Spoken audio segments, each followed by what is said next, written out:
नमस्कार. संघर्ष वृत्तवाहिनीमध्ये आपलं स्वागत. घेऊया ठाणे आणि आसपासच्या परिसरामधील घडणाऱ्या महत्त्वाच्या घडामोडींचा आढावा. नीट आणि सीबीएसई परीक्षातील कथित अनियमिततेमुळे लाखो विद्यार्थ्यांच्या भवितव्यावरती प्रश्नचिन्ह निर्माण झाल्यानंतर विद्यार्थ्यांच्या न्याय हक्कासाठी काँग्रेस पक्ष देशभर रस्त्यावरती उतरला होता. अखिल भारतीय काँग्रेस समितीच्या नेतृत्वाखाली उभारलेल्या देशव्यापी आंदोलनानंतर केंद्रीय शिक्षण मंत्री धर्मेंद्र प्रधान यांनी राजीनामा दिल्यानंतर ठाणे शहर जिल्हा काँग्रेस कमिटीच्या वतीने विद्यार्थी विजय मोर्चा काढण्यात आला. अखिल भारतीय काँग्रेस समितीचे अध्यक्ष मल्लिकार्जुन खरगे यांच्या निर्देशानुसार आणि महाराष्ट्र प्रदेश काँग्रेसचे अध्यक्ष हर्षवर्धन सपकाळ यांच्या आदेशानुसार आयोजित या मोर्चाचे नेतृत्व ठाणे शहर जिल्हा काँग्रेस कमिटीचे अध्यक्ष राहुल पिंगळे यांनी केले. ठाणे शहर मध्यवर्ती काँग्रेस कार्यालयातून सुरू झालेला मोर्चा station road, Ashok talkies, Thane ST स्थानक, ठाणे रेल्वे स्थानक मार्गे डॉक्टर बाबासाहेब आंबेडकर पुतळा या ठिकाणी संपन्न झाला. यावेळी पेपरफुटीच्या प्रकरणामुळे तणावाखाली येऊन मृत्युमुखी पडलेल्या विद्यार्थ्यांना डॉक्टर बाबासाहेब आंबेडकर यांच्या पुतळ्याजवळ एकत्र येऊन श्रद्धांजली अर्पण करण्यात आली. यावेळी काँग्रेसच्या नेत्यांनी आरोप केला की विद्यार्थ्यांचे भविष्य धोक्यात असताना केंद्र सरकारने जबाबदारी स्वीकारण्याऐवजी मौन बाळगले. लाखो विद्यार्थी आणि पालकांच्या प्रश्नाकडे दुर्लक्ष केले. मात्र काँग्रेसचे नेते राहुल गांधी यांनी विद्यार्थ्यांचा आवाज देशभर बुलंद करत जिल्हा ते दिल्लीपर्यंत आंदोलनाची साखळी उभारली. जनआक्रोश आणि विरोधी पक्षांच्या दबावामुळे अखेर केंद्र सरकारला माघार घ्यावी लागली आणि केंद्रीय शिक्षण मंत्री धर्मेंद्र प्रधान यांना पदाचा राजीनामा द्यावा लागला. मार्चमध्ये सहभागी झालेल्या कार्यकर्त्यांनी हा कोणत्याही राजकीय पक्षाचा नव्हे तर देशातील लाखो विद्यार्थ्यांच्या संघर्षाचा विजय असल्याची भावना व्यक्त केली. विद्यार्थ्यांचा इतक्या दिवसापासून जो लढा चालू होता आणि मग विविध पक्ष असतील, विविध संघटना असतील, यांच्या माध्यमातून त्या गोष्टीला पाठिंबा होता. परंतु विद्यार्थ्यांचं कुठलंही ऐकून न घेता, विद्यार्थ्यांशी कुठल्याही प्रकारची चर्चा न करता ज्या पद्धतीने त्यांच्यावरती लाठीचार्ज करण्यात आला, कुठल्याही प्रकारची माफी पंतप्रधानांकडे याबाबत मागण्यात आली नाही.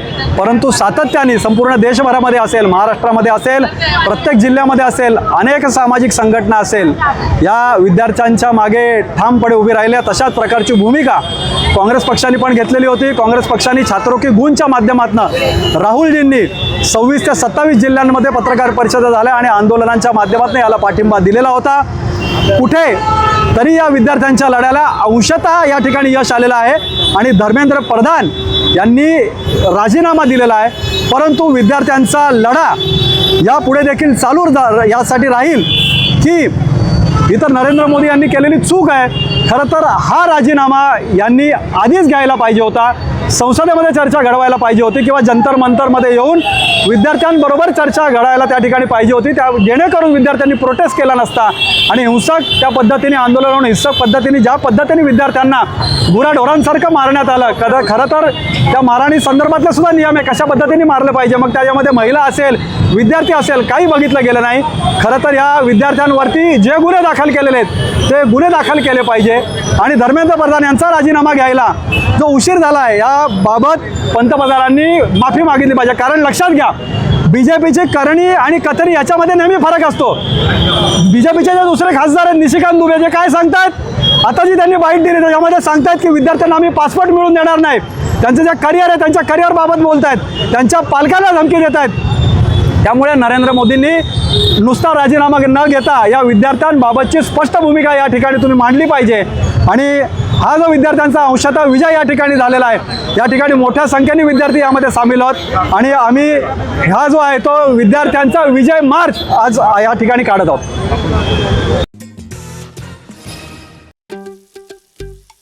दादा, दात घासताय ना, मग पाणी का वाया घालवताय? ताई, भांडी घासा नाहीतर फोन पहा, पण नळ का चालू ठेवलाय? अंघोळ झाली ना करून, मग शॉवर चालूच. कपडे धुताय पण पाणी वाया जातंय, त्याचं काय? गाडी अशी धुताय आणि उद्या पाणी कायमचं संपलं तर? पाण्यासाठी किती जणांची वणवण होते. कित्येक कुटुंबांना तर पाणी मिळतही नाहीये. पाणी बोलत नाही, पण आपण त्याची किंमत जाणली पाहिजे. पाण्याचा अपव्यय टाळा, परिस्थिती भीषण होऊ शकते. प्रत्येक थेंब जपा, पाणी वाचवा. पाणी ही निसर्गाची देणगी आहे. पाणी निर्माण करता येत नाही. पाण्याची बचत हीच पाण्याची निर्मिती. ठाणे महानगरपालिकेतर्फे जनहितार्थ जारी. नळपाडा येथील ओमकाली सहकारी गृहनिर्माण संस्था आणि निळकंठेश्वर सहकारी गृहनिर्माण संस्था या दोन्ही नियोजित गृहनिर्माण संस्थांकडून दाखल केलेला नळपाडा झोपडपट्टीच्या पुनर्वसनाचा प्रस्ताव झोपडपट्टी पुनर्वसन प्राधिकरणाने मंजूर केला आहे. संबंधित प्रस्ताव प्रगत टप्प्याने असल्याचं SRAने स्पष्ट केलं आहे. अंतिम टप्प्यातील या प्रस्तावात कमिशन घेऊन बिल्डर लादण्यासाठी काही जण प्रयत्न करत आहेत. त्यातून रहिवाशांची दिशाभूल करून प्रकल्पाविरोधात आरोप केला जातोय, असा खुलासा नळपाड्यातील दोन्ही गृहनिर्माण संस्थांच्या अध्यक्षांनी पत्रकार परिषदेमध्ये केला आहे. नळपाड्यातील सुमारे 1500 रहिवाशांकडून विकासकाला विरोध केला जात असल्याचा आरोप काही जणांनी करत SRAवरती मोर्चा काढण्याचा इशारा दिला होता. त्या संदर्भात निळकंठेश्वर सहकारी गृहनिर्माण सोसायटीचे अध्यक्ष सुखचंद पाठक आणि ओमकाली सहकारी संस्थेचे अध्यक्ष राम देसाई यांनी पत्रकार परिषद घेतली. नळपाड्यातील 1800 सदस्यांना हक्काचे घर मिळवून देण्यासाठी 2017-2018 मध्ये आम्ही रहिवाशांच्या साथीने गृहनिर्माण संस्था स्थापन केल्या होत्या. त्याबाबत कागदोपत्री पूर्तता केली जात होती. मात्र कोरोना आपत्तीच्या काळामध्ये 2 वर्ष काम थंडावले. त्यानंतर 2022 नंतर बिल्डर रीड्स प्रॉपर्टीवर रहिवाशांमध्ये करार सुरू झाले. 2024 मध्ये 3 कला मंजुरी मिळून झोपडपट्टी जाहीर केली. रहिवाशांना परिशिष्ट 2 देण्यात आले. अपात्र रहिवाशांना पात्र ठरवण्यासाठी आवश्यक कागदपत्र मिळवली जात आहेत. अशा परिस्थितीत अचानक काही जणांकडून लोकप्रतिनिधी बिल्डरला आणून रहिवाशांची दिशाभूल करत आहेत. शाकाहारी व मांसाहारी जेवण देणार असल्याचं सांगून नळपाड्यातील रहिवाशांना निमंत्रित केलंय. मात्र सभेपूर्वी हॉलमध्ये जाण्यापूर्वी सर्वांच्या सह्या घेतल्यात. त्यात भाडोत्र्यांचाही समावेश आहे. या सह्यांच्या माध्यमातून रीड्स प्रॉपर्टीला विरोध असल्याचं सांगण्यात येत आहे. केवळ बिल्डरकडून कमिशन मिळवण्यासाठी रहिवाशांमध्ये संभ्रम निर्माण केला जात असल्याचा आरोप सुखचंद पाठक आणि राम देसाई यांनी केला आहे. यही जो विरोधी है, ये नाम है उसका, यही विरोधी आज भी है. ये विरोधी ने केलकर साहब को भी परेशान किया 2016 में, उनके नगर सेवक शेर बहादुर सिंह को. उन्होंने स्वामी विवेकानंद सोसाइटी बनाया था 2003 में, और उसके बाद बार बार उनको भी परेशान किया. इसलिए शेर बहादुर सिंह ने कंकाल आकर के छोड़ दिया. उनके भी नगर सेवक को परेशान किया है. ये गुमराह करने में माहिर है ये लोग. तो मैं इसलिए मैं भी मिलने वाला हूँ कि ये गुमराह करते हैं सभी को. ये गुमराह करने वाले से सावधान हो. हमें घर चाहिए. हमें सरकार ने हमें जो सुविधा दी है कि स्लम को निकालना है, तो हमें भी, हमारे बच्चे बिल्डिंग में नहीं जाए क्या रहने के लिए. खाली इनके गुनाह में आकर के हम भी ऐसे ही झोपड़पट्टी में रहे. यहाँ पानी की व्यवस्था नहीं है, यहाँ गटर की व्यवस्था नहीं है, लाइट के प्रॉब्लम होता है, रात दिन कभी लुच्चे लोग गली में घुसते हैं, चोरी होता है. तो ये सब ना हो, इसके लिए हमने किया. नहीं, इनका कोई पार्टी नहीं है सर. ये कभी बीजेपी में जाते हैं, कभी राष्ट्रवादी में जाते हैं. जहां मिला वहां घुमा, जिधर खीर उधर फिर. ये इनका धंधा है. ये मैं आप लोगों को बताना चाहता हूँ बार बार. मैं सारे पब्लिक से आह्वान करता हूँ और नेता लोगों से भी आह्वान करता हूँ, जो हमारे आमदार हैं, खासदार हैं, अवार साहब है, केलकर साहब है, सभी लोगों को मैं आह्वान करता हूँ कि जो कुछ लोग है, 10% लोग है जो गुमराह करता है कि भाई इनके साथ आदमी नहीं है, ये नहीं होने, पेपर पे ध्यान दे और SRA में बैठ के बात करें. हमारा पेपर वर्क बहुत फास्ट चल रहा है. हमें पांडे जी हमको सोसाइटी बनाने में मदद किया है. ये लोग बिल्डर लोगों से पैसा उठाते हैं दलाल लोग, लेकिन हमारे सोसाइटी को बनाने के लिए आपको पता है कि जब ये कलेक्टर लैंड है हमारा नलपाड़ा, तो कलेक्टर लैंड है तो उसका सब भरपाई करना पड़ता है, वो फीस भरना पड़ता है. तो वो सब पांडे जी हमें मदद कर रहा है. और यहाँ के पब्लिक का कोई एग्रीमेंट नहीं हुआ है. हमारे सोसाइटी की प्रक्रिया चालू है. ये प्रस्तावित है. ये हमें सरकार ने अधिकार दिया है कि सरकार को मदद करने के लिए सोसाइटी बनाया जाए और उनको प्रस्तावित करके उनको मदद कर रहे हैं. ये सारे के लोग हमें बिल्डिंग देने के लिए आए, बिल्डिंग रोकने के लिए नहीं आए. तो यही मैं सबसे विनंती करूंगा कि आप लोग किसी के बहकावे में ना आए और सब लोग मिलजुल के काम करें. किसी के साथ अन्याय नहीं होगा. याच्यामध्ये कसं आहे, एक साक्षीराज विकासक म्हणून आहे, घरत म्हणून मध्ये आलेले आहेत, मराठे म्हणून बिल्डर आलेले. आता नवीन काहीतरी नाव ऐकण्यात आले की भाजपचं कोणी नगरसेवक सरळ म्हणून ते याच्यामध्ये जरा इन्व्हॉल्व होत आहेत. पण माझं एकच म्हणणं आहे नागरिकांना की हे आम्ही जे करतोय ते नागरिकांच्या चांगल्या घराच्या हितासाठी करतो, की त्यांना चांगलं सुस्थ घर आणि चांगलं घर भेटावं, ज्याची किंमत कमी 50 ते 60 लाखापर्यंत असेल पुढच्या भविष्यामध्ये. तर बाकीच्या कोणाच्या आमिषाला बळी न पडता सगळ्यांनी आम्हाला सहकार्य करावं आणि काही प्रॉब्लेम असेल तर आमच्याकडे यावं. आम्ही सगळ्याचे प्रॉब्लेम त्यांचे सॉल्व्ह करून देऊ, पण ते नागरिकांची फसवणूक करू नका. त्याच्यावर तक्रार केल्यामुळे तक्रार ज्यांनी आमच्याकडे जे सभासद नोंदणी झालेले आमच्याकडे जावलाटे सगळे बायोमेट्रिक झाले त्यातले कोणी गेलेलं नाहीये. हे वैयक्तिक लोक दुसरे बाहेरील लोक गेलेले. तर त्यांच्यासाठी जे की त्यांनी एकत्र येऊन करायला पाहिजे. आणि आतापर्यंत आमचं सगळं सोसायटीचं जे पेपर वर्क आहे ते पूर्ण झालेलं आहे. त्याच्यानंतर यांना आता कळतंय की आता आपल्याला काहीतरी करायला पाहिजे आणि 6-7 वर्ष अगोदर ही जागरूकता का नाही दाखवली. जर त्यांना एवढंच कळकळ काय वाटत असेल की आपल्याला प्रोजेक्ट बद्दल काय प्रॉब्लेम आहे, आता त्यांना काही प्रॉब्लेम नाही. त्यांना माहिती आहे हा प्रोजेक्ट क्लिअर झालेला आहे. आता कंटिन्यू आपल्याला पुढचे अग्रीमेंट प्रोसेस जे काही असेल ते सगळ्यांना घेऊन बायोमेट्रिक पूर्ण करायचं आहे. आमचं एकच ध्येय आहे की सगळ्यांना घर मिळालं पाहिजे, कोणी अपात्र नाही राहिलं पाहिजे, सगळ्यांचा बायोमेट्रिक झाला पाहिजे. हो ते असू शकतं ना, त्याचं काय आपण राजकारणाशी बोलू शकत नाही. आम्हाला फक्त आमचं एकच ध्येय आहे की नागरिकांना घर भेटलं पाहिजे. आम्हाला राजकारणाशी काही घेणं देणं नाहीये. आम्हाला त्यांना व्यवस्थित घर देणं हेच आमचं मेन महत्वाचं आहे.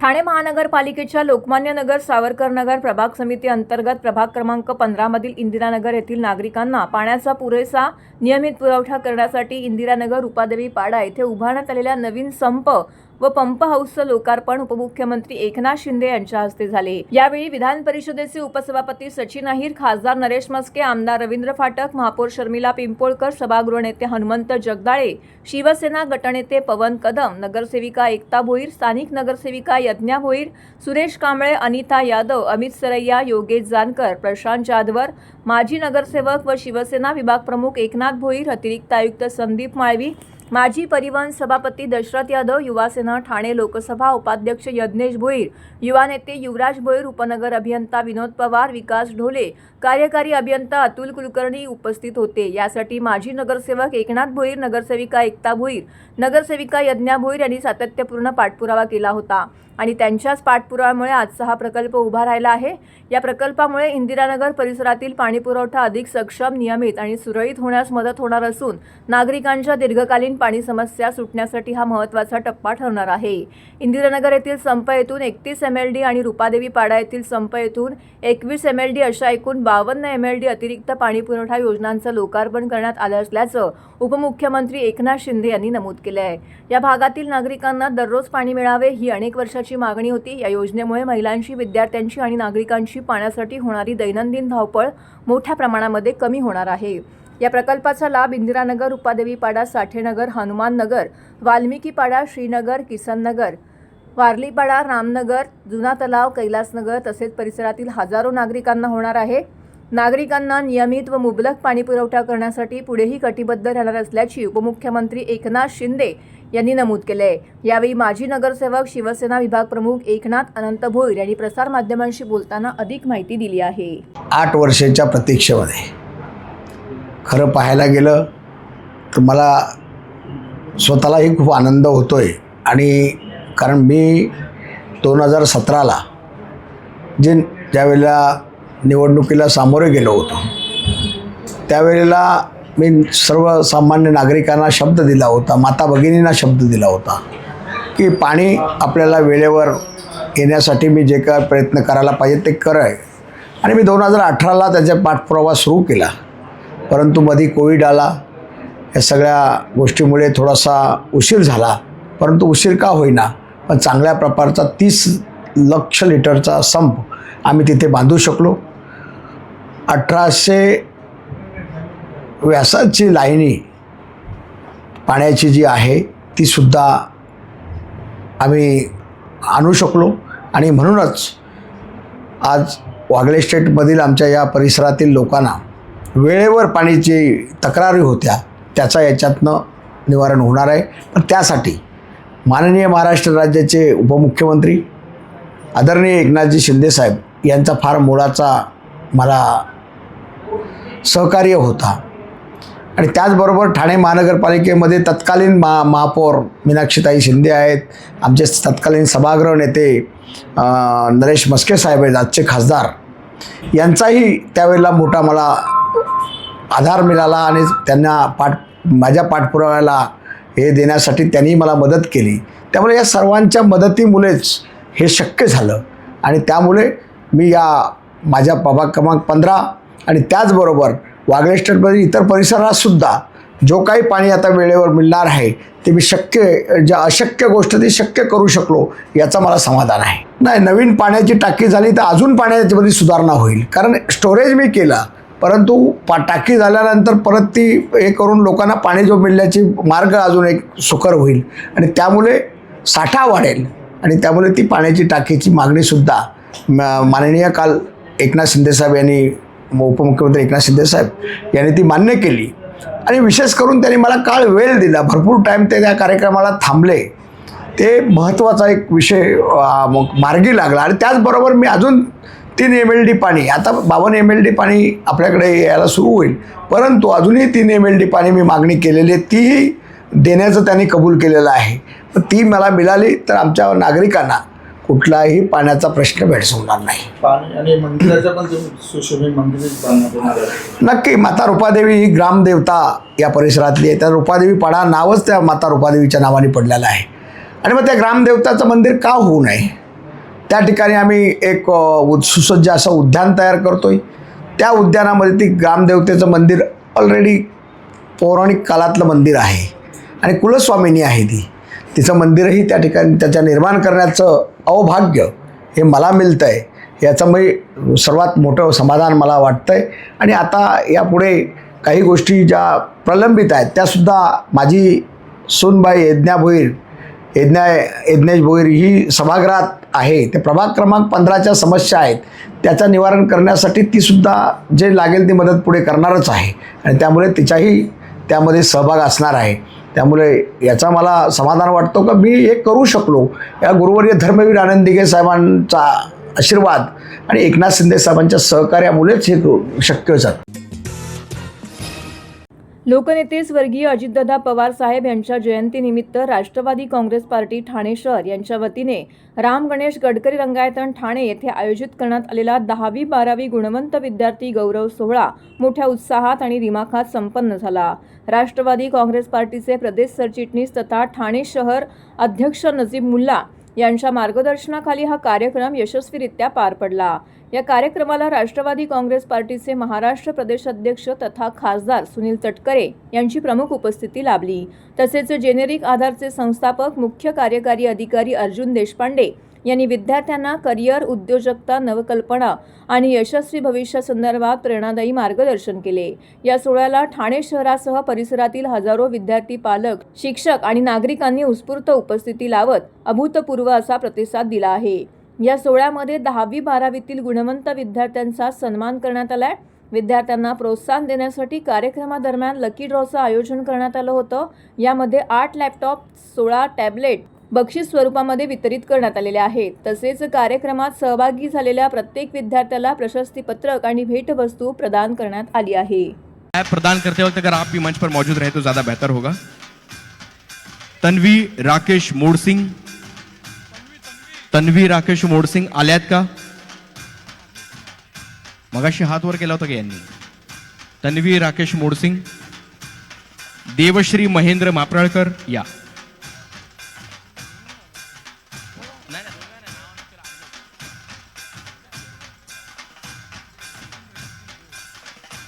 चारच झाले. तन्वी राकेश मोडसिंग आल्यात का? कुठे आहेत? नाही, ती वेगळी आहे. तन्वी राकेश मोडसिंग नसेल तर कॅन्सल करायला आणि पुढे जायला. मेहक बेग नाही आहेत.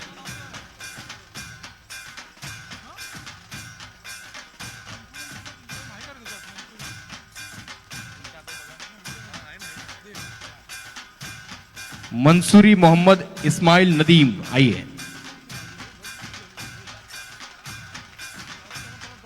ही मुलगी बघा.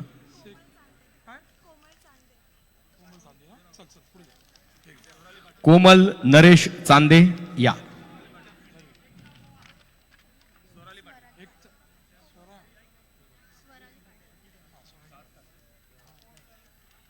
कोमल चांदेची चांदी झाली आहेत. आता लॅपटॉप आहे त्याच्यानंतर. स्वराली राजेश पाटील. शेख अशरफ अकबर. एकता एकनाथ पवार. आधार कार्ड आणलं का तुम्ही? या. स्टुडंट आलेले नाहीत, गावी गेलेले आहेत, त्यांचे वडील आलेत. या. एकता एकनाथ पवार. त्यांचा आधार कार्ड चेक करावं आणि द्यावं.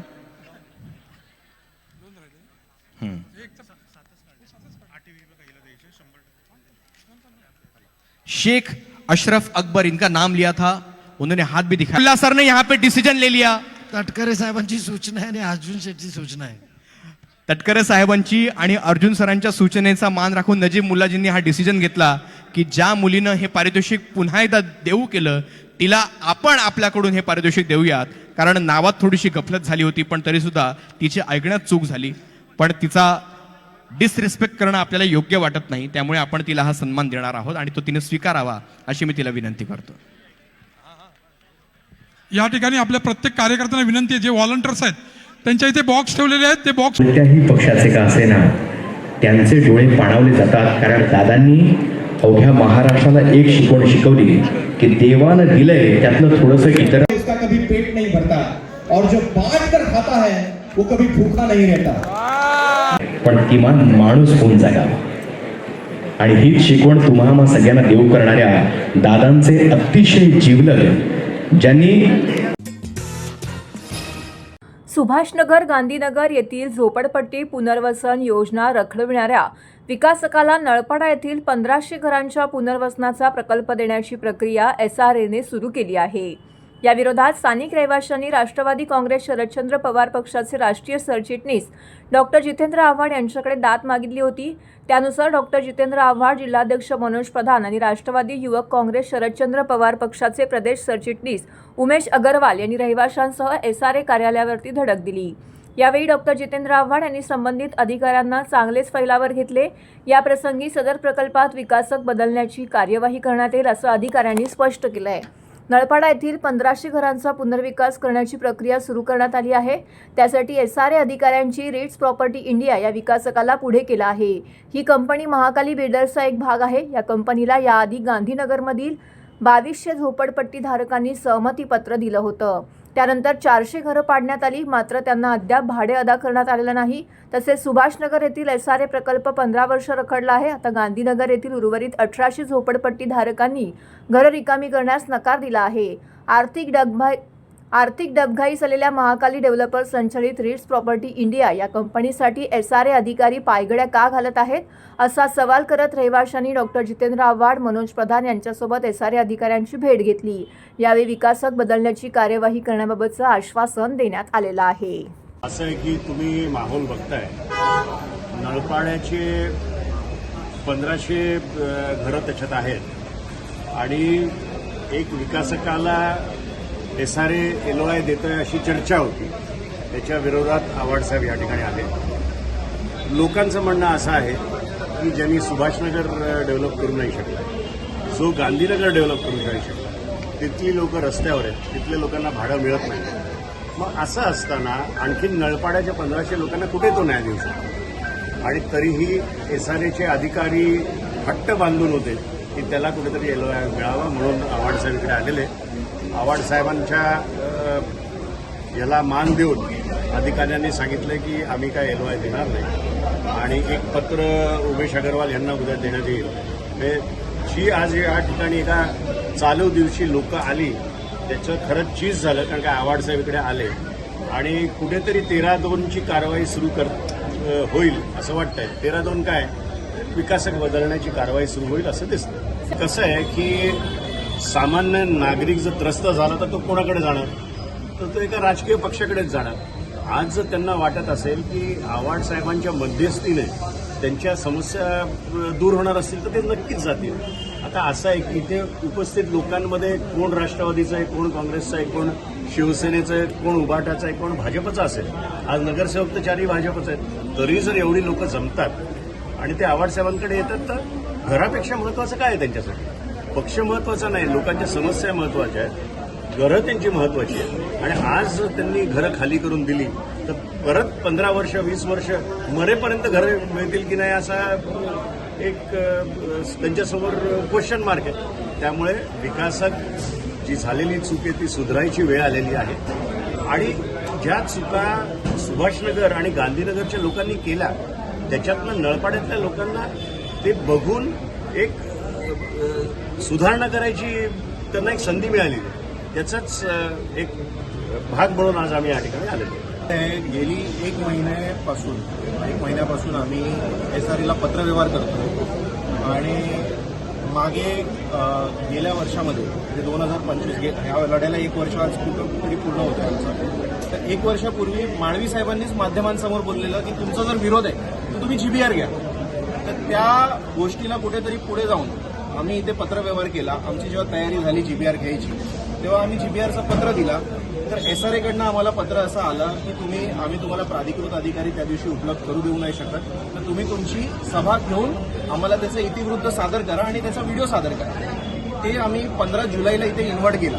आमची सगळी जी नलपाडा गृहनिर्माण संस्थेचे जे आमचे सगळे सदस्य आहेत, कमिटी आहे, त्यांच्या माध्यमातून इथे पत्रव्यवहार करण्यात आला, व्हिडिओ सादर करण्यात आला. आज 15 दिवस त्या गोष्टीला, 10 दिवस आज झाले. 15 तारखेला सादर केल्यानंतर 10 दिवस उत्तर नाही भेटला. तर कुठेतरी आम्हाला आव्हाड साहेबांकडे धाव घ्यावी लागली आणि आज आव्हाड साहेबांच्या येण्याने त्यांचं असं म्हणणं आहे की आम्हाला ते पत्र देतील उद्या, अशी त्यांनी हमी दिलेली आहे. आता त्याचं उत्तर काय येतं हे आम्ही बघूया. राहिली गोष्ट जी पत्रकार परिषद आज घेण्यात आलेली नलपाड्यामध्ये, त्यासाठी नलपाडा गृहनिर्माण संस्था व्यवस्थित सविस्तर एक पत्रकार परिषदचं आयोजन करेल आणि त्यावर जे जे आरोप करण्यात आलेले त्या आरोपांचं आम्ही उत्तर त्या पत्रकार परिषदमध्ये देऊ. दुसरी गोष्ट अशी आहे की रोहिदास बांगर नावाचे एक अधिकारी आहे. गेली 9 दिवस ते रजेवर आहे. आता जेव्हा ते रजेवर जातात तर एखाद्या अधिकारी जेव्हा 9 दिवस रजेवर जातो तर SRAची जबाबदारी असते की त्यांचा चार्ज दुसऱ्याकडे द्यावा. आज 8 ते 9 दिवस झालेत, त्या व्यक्तीचा चार्ज आज देण्यात आला. का? कारण आव्हाडसाहेब येणार होते. तर काही लोकांचा आरोप होता ना की राजकीय नेत्यांकडे जावं लागतं. हेच कारण आहे की राजकीय नेत्यांशिवाय SRA काय हलत नाही. यांचा म्हणजे बोलतात ना, बिल्डरांची दलाली करायचं काम चालू आहे इकडे. बिल्डर लोकांची बाजू कशी मांडता येईल हे SRA करतं, पण गोरगरीब जनतेचा कोण ऐकायचा इथे मागणी मानत नाही. आणि आज म्हणून आम्हाला आव्हाड साहेबांना कुठेतरी आणावा लागला. याच्यापुढे पण साहेबांनी आम्हाला हमी दिली आहे की जर समजा आम्हाला न्याय भेटला नाही तर आव्हाड साहेब आमच्या बरोबर, प्रधान साहेब आमच्या बरोबर पुढे कोर्टाची लढाई लढायला पण तयार आहे. माझ्याकडे ना जनरल बॉडीचा व्हिडिओ आहे. मी तुम्हाला ती जनरल बॉडी मीटिंगचा व्हिडिओ तुम्हाला शेअर करतो. तुम्ही त्याच्यामध्ये बघा. 60% लोक नाही, मी म्हणतो 80% लोक माझ्या बरोबर आहेत. आणि माझ्या बरोबर म्हणजे काय व्यक्ती बरोबर नाहीये. तर ते ज्या पद्धतीची शक्ती जी काम करते लोकांना दिसतंय आज की संजय पांडे सुभाषनगरचा किती उद्धार त्यांनी केला. गांधीनगरचा LOI 2018 साली आलेला आहे. आज आपण 2026 मध्ये गांधीनगरचा काय उद्धार झालेला आहे. आजपर्यंत 400 घरं फक्त खाली झालेली आहेत. बाकी 1800 घरं लोक द्यायला नकार दिलेला आहे लोकांनी. तर त्याचं कुठेतरी उदाहरण बघून लोकांचे डोळे उघडले म्हणून लोक आज रस्त्यावर उतरलेत ना. ही लोक कुठल्या पक्षाची नाही आहे. तुम्ही कॅमेरा फिरवा तुम्हाला दिसेल ही सर्वसामान्य जनता आहे. आणि आम्ही आजपर्यंत याच्या कुठला झेंडा घेऊन किंवा कुठल्या पक्षाचं नाव घेऊन कधी SRA मध्ये आलेलो नाही. फक्त लोकांना घरं भेटावी हेच आमचा उद्देश आहे. याच्या व्यतिरिक्त आमचा उद्देश काही नाहीये. तर हे होतं संघर्ष वृत्तवाहिनीचं आजचं बातमीपत्र. उद्या पुन्हा भेटू याच वेळी याच ठिकाणी ताज्या घडामोडींसह. तोपर्यंत नमस्कार.